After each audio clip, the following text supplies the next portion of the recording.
Hello everyone, Bonnie here, and today I'm bringing you our first installment of the Final Fantasy XIV short story coverage that we plan to do here.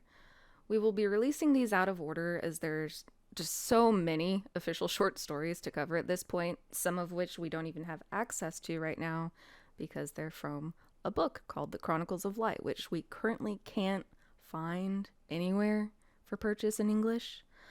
But even if we release these out of order, we will endeavor to keep the playlist in order as we release more of the short stories, so keep an eye out for that. None of the crew are professional voice actors, so bear with us, please.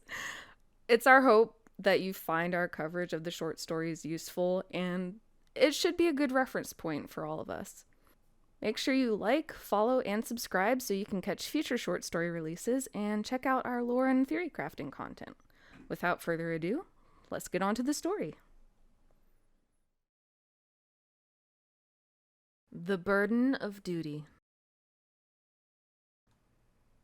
Birdsong and laughter drifted on the afternoon breeze as the Doman Enclave enjoyed yet another beautiful day. Yugiri was returning from the Risaijuku, enjoying the rare pleasure of a leisurely stroll when the children's commotion brought her to a halt. "You're wrong. He got them fighting an Imperial general." "Nuh-uh, it was a tiger. It caught him off guard and clawed at his head." Another argument over the origin of the scars on Lord Hien's forehead, and every assertion straying further and further from the truth. "You're both wrong. He got them in a duel with the Monkey King." Pitched battle with an auspice was more imaginative than most rumors she had heard, and closest to the truth besides. Still, it was but another flight of fancy. Yugiri could say this with confidence, for she was there that fateful day when Lord Hien received his most distinguishing marks. When she was a child still living beneath the waves of the Ruby Sea, Yugiri and the other youths of Suino Sato were forbidden from venturing beyond the safety of the village. Nevertheless, time and again the adventurous among them would sneak past their elders to behold the wonders of the surface world. They journeyed unto Doma, but what they found was not the proud kingdom of ancient legend. The city proper was a ruin, and black-clad imperial soldiers marched through her streets. The sight of such misery and destruction was more than the children could bear, and so they ran, over root and under branch, as fast as their legs would carry them. So determined were they to return home that no one noticed when Yugiri fell behind. Soon she was lost and alone in the dense bamboo groves of Yansha, but not for long.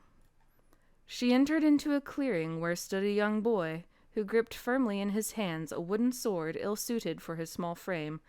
Steady and rhythmic were his swings, and his sweat-soaked garments led her to wonder how long he had been at his task.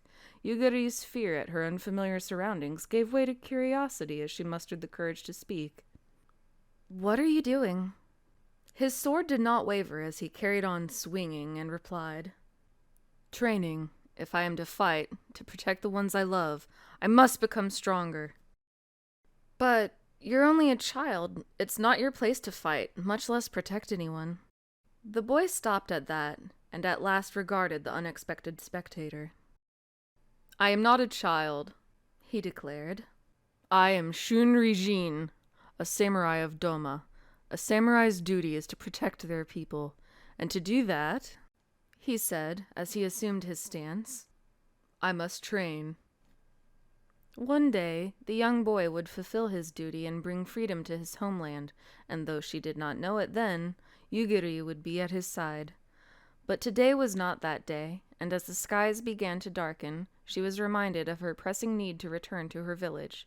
With young Shun to guide her, she found her way back to the eastern shore, and shortly thereafter Suino Sato, safe at last. But for how long? It was only a matter of time before the Empire plumbed the depths of the Ruby Sea, and the people of Suino Sato would have no hope of withstanding an imperial assault. Not unless I am prepared to do my part.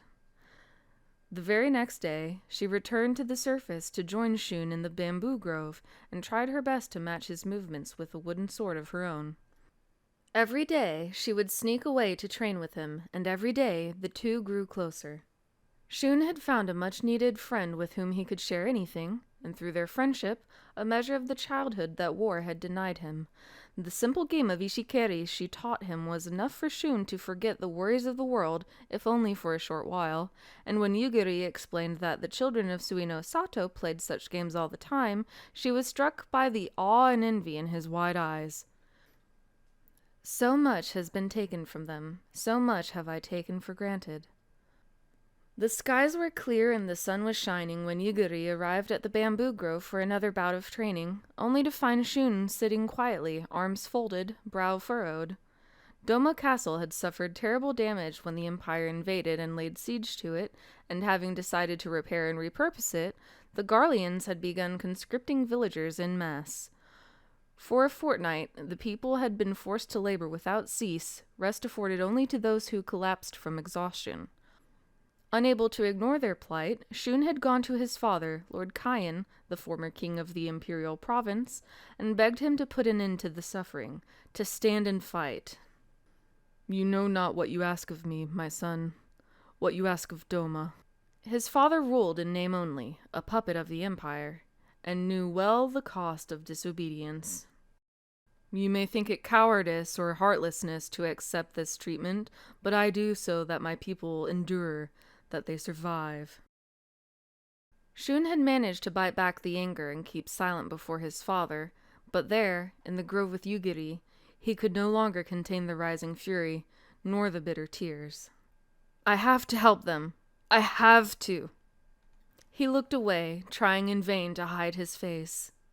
"I am a samurai of Doma. I must fulfill my duty." But Yugiri had no words to comfort him, only her company, and so they sat together in silence and watched the clouds drifting by overhead. After a time, Shun rose to his feet. "I'm sorry, Yugiri, but I have to return home." She saw how he trembled still, fists clenched, and refused to meet her gaze. "Don't lie to me." Yugiri followed him, keeping to the shadows, and as she suspected, he did not return to the family estate, but instead traveled along the one river, until he reached his true destination, the Swallow's Compass. Built in tribute to Ganen, his forefather and the legendary hero who united Doma, the once great mausoleum now sat in disrepair, and the Imperials turned away all who would make pilgrimage there. But few knew the mausoleum grounds better than Shun and his family, and Yugiri watched from a distance as the young samurai stole past the guards and disappeared through a hidden passage in the wall. As she crept through the dark, moldy corridors, eyes fixed on Shun, the silence was broken by the grinding of metal on metal.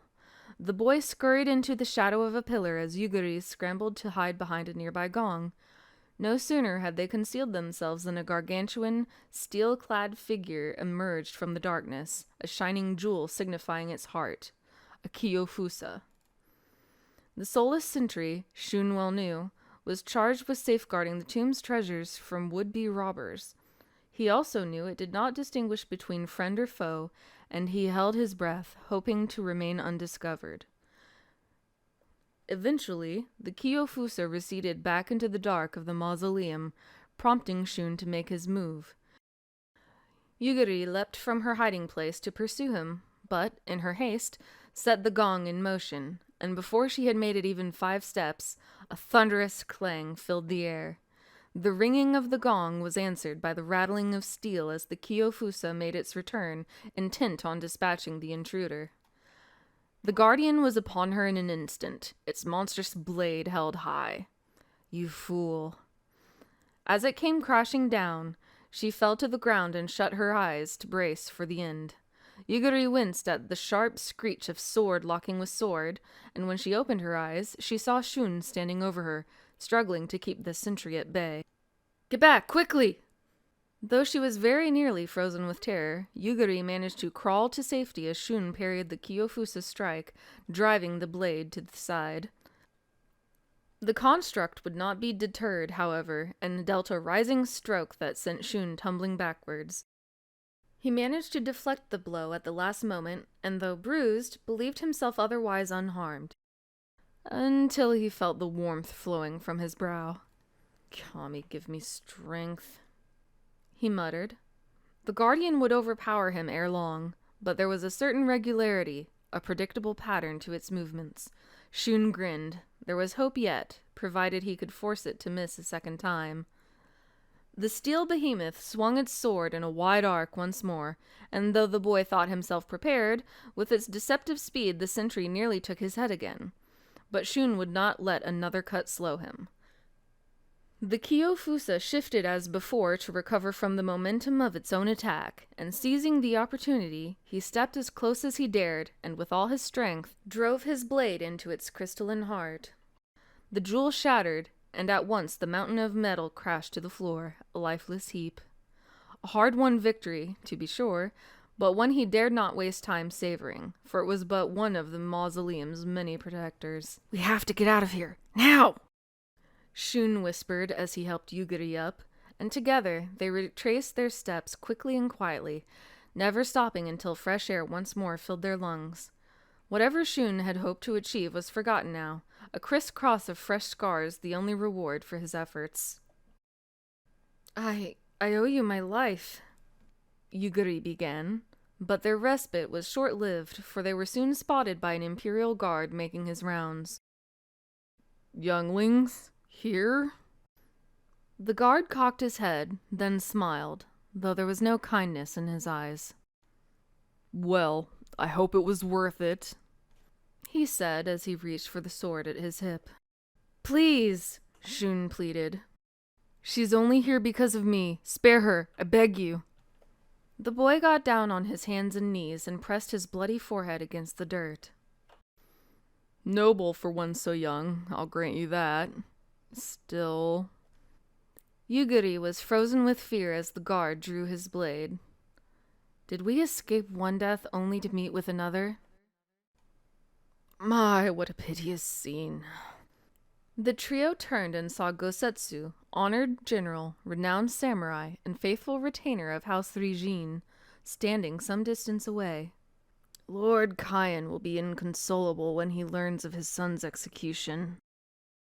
The guard looked again to the children, squinting at Shun in particular. The blade in his hands was shaking. I have my orders. Anyone caught trespassing in the mausoleum is to be executed." He tightened his grip. "No exceptions." "A man of duty, I see. But how, pray tell, do you intend to explain that mere children were able to sneak past you undetected? I shudder to think what punishment the viceroy might impose for such negligence." Yugiri saw the blood drain from the soldier's face. Slowly, he lowered his sword, then sheathed it.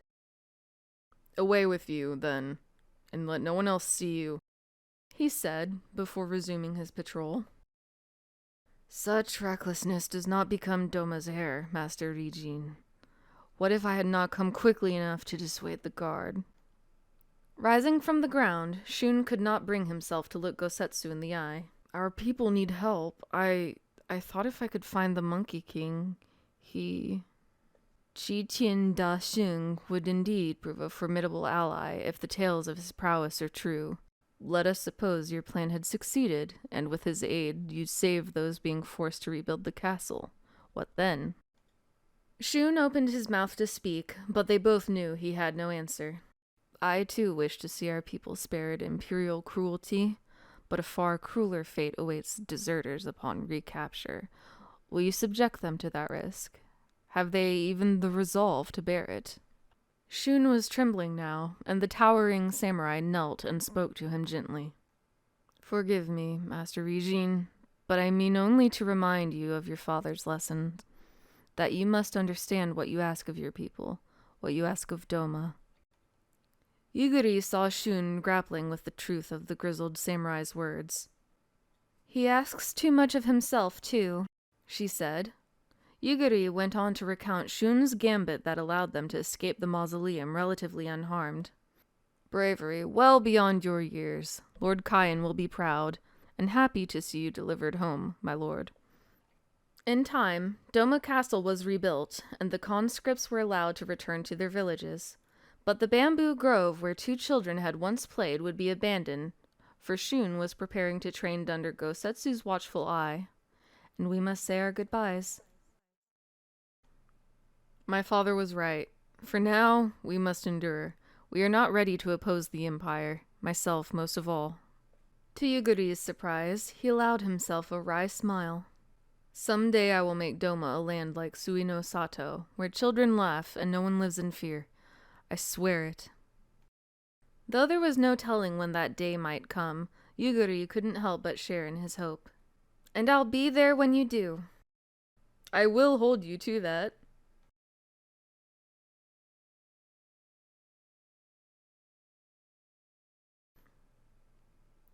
The sound of skittering rocks roused Yuguri from the memories. The children had ceased their bickering and were engaged in a game of ishikeri. For they live not in fear, for they are free.